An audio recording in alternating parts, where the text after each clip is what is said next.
Hey, AHLISA, happy Earth Day. You know, I was wondering why that baseball was getting bigger, and then it hit me. There you go, joke of the day. Hope you guys are doing well. For you today, basically what we have is we're going to kind of pick up where the video left off. Hope you like the video. I thought the video was pretty cool how they filmed that using old photos and new photos and trying to mix them in that way. Um, So today's lesson will kind of pick up where that was off, in particular looking at the Emancipation Proclamation. So we'll have that. I've included for you to read the Emancipation Proclamation itself, so that's part of the classwork. You can take that a look. It's pretty short, as well as New Jersey's response to it, the Democratic response to it. It was not something that was universally beloved in the North, the Emancipation Proclamation. Republicans hugely in favor of it.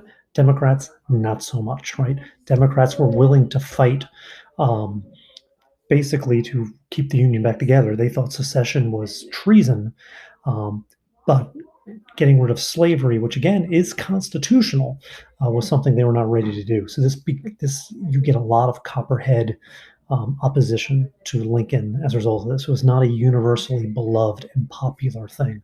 Um, Anywho, um, so with that, that's what I've got. And of course, we'll talk about that. We'll go a little bit into 1863 and the Battle of Chancellorsville. But yeah, that's what I have for you guys today. No additional homework. Don't forget the do now.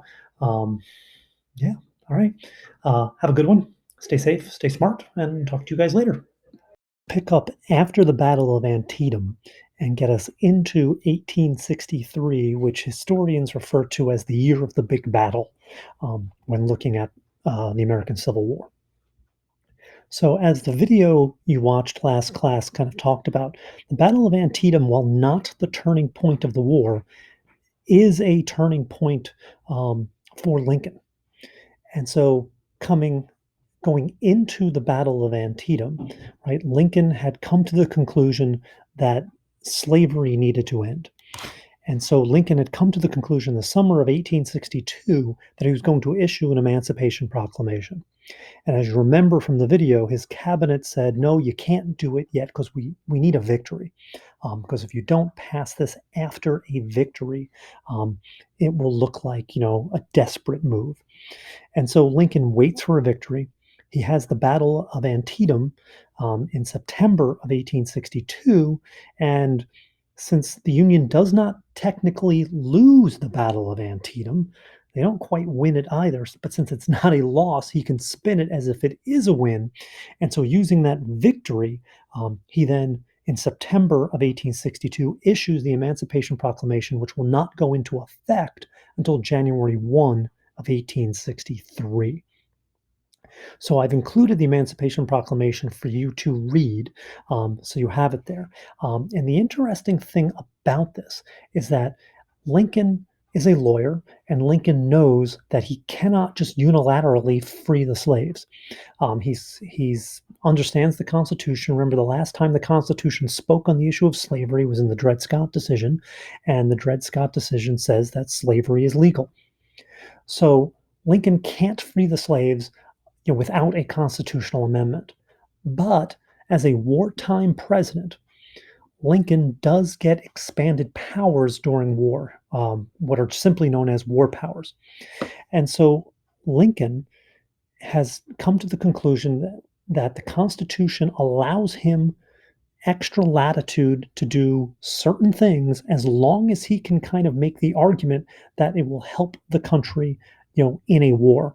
And so this we see this often. We see this in our own times, in terms that certain First Amendment protections, against searches and freedom of speech and that types of goes away in time of war. And so with the Civil War, Lincoln realizes that the slaves help the South fight the Civil War. And so he makes the argument that I'm going to free the slaves in states that are in active rebellion. The thought by doing that, I'm limiting the South's ability to fight the war, and I'm helping the North win the war. So the thought is, if you are not in active rebellion, you can keep your slaves. So this does nothing about the border states. So remember, Maryland, Delaware, West Virginia, Kentucky, these were slave states but they remain loyal to the Union. So, according to the Emancipation Proclamation, they get to keep their slaves. This only frees slaves in the Confederacy. Okay? So, the thought was, how is this actually a war measure and how do you kind of make this work? Right?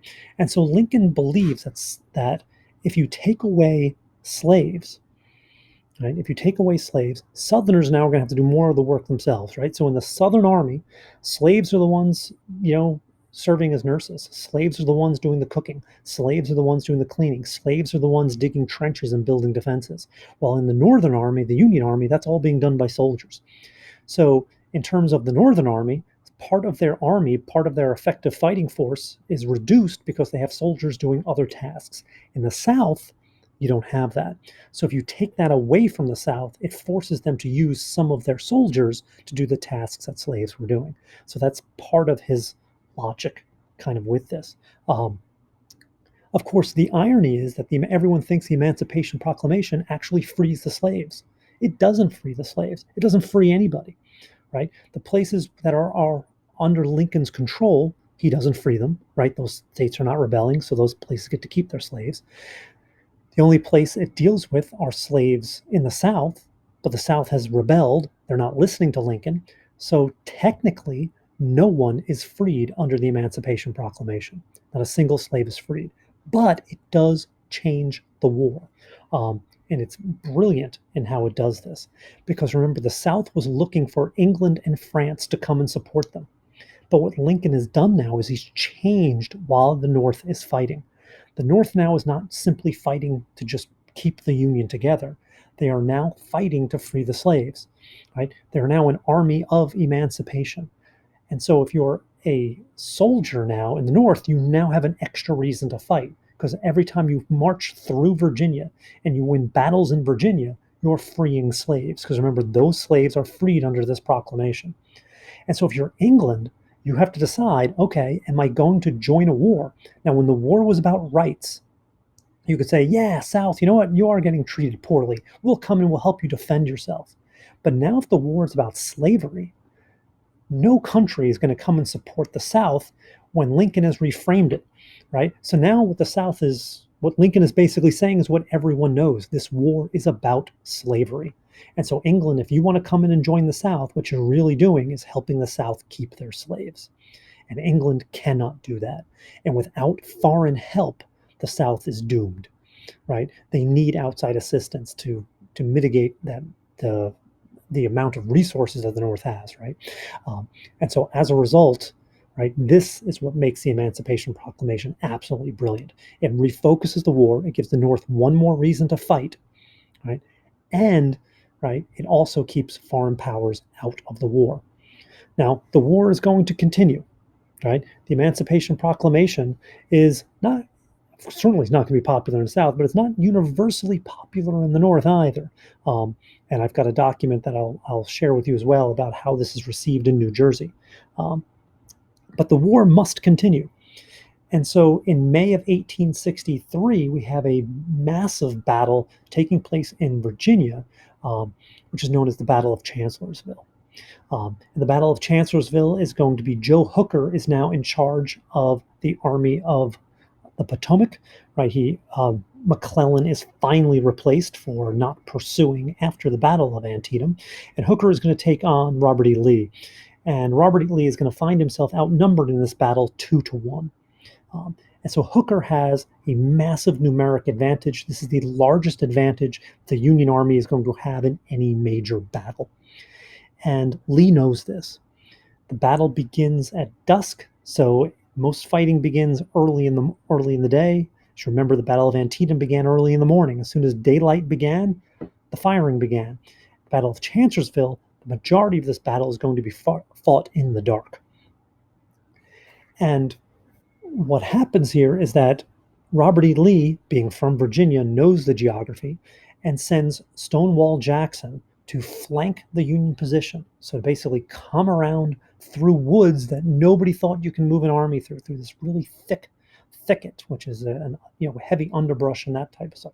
Completely surprises Joe Hooker's forces. Joe Hooker's forces basically collapse in the face of this. The whole Union army falls apart. Robert E. Lee then comes in, and Robert E. Lee basically smashes what is left of Hooker's forces. And so the Battle of Chancellorsville is a major, major defeat for the North. It's the worst defeat of the war for the North. The only thing that's kind of good that comes out of this is that Stonewall Jackson is killed at the Battle of Chancellorsville. And at the Battle of Chancellorsville, he's killed by his own troops after the battle. It's friendly fire. Again, it's dark. He's traveling down a road at night. He's confused as to where he is. Soldiers up ahead hear someone approaching on horseback. They call out into the dark, identify yourself. Who are you? Stonewall Jackson hesitates. Are these Northerners asking who I am? Are these Southerners asking who I am? And so those Southern soldiers following orders, when someone doesn't reply, you assume they're the enemy and you shoot. And so Stonewall Jackson is shot in the arm. They have to amputate his arm from the loss of blood. His body is weakened. He catches pneumonia and is killed. But the Battle of Chancellorsville is a horrible, horrible defeat. For the Northern Army.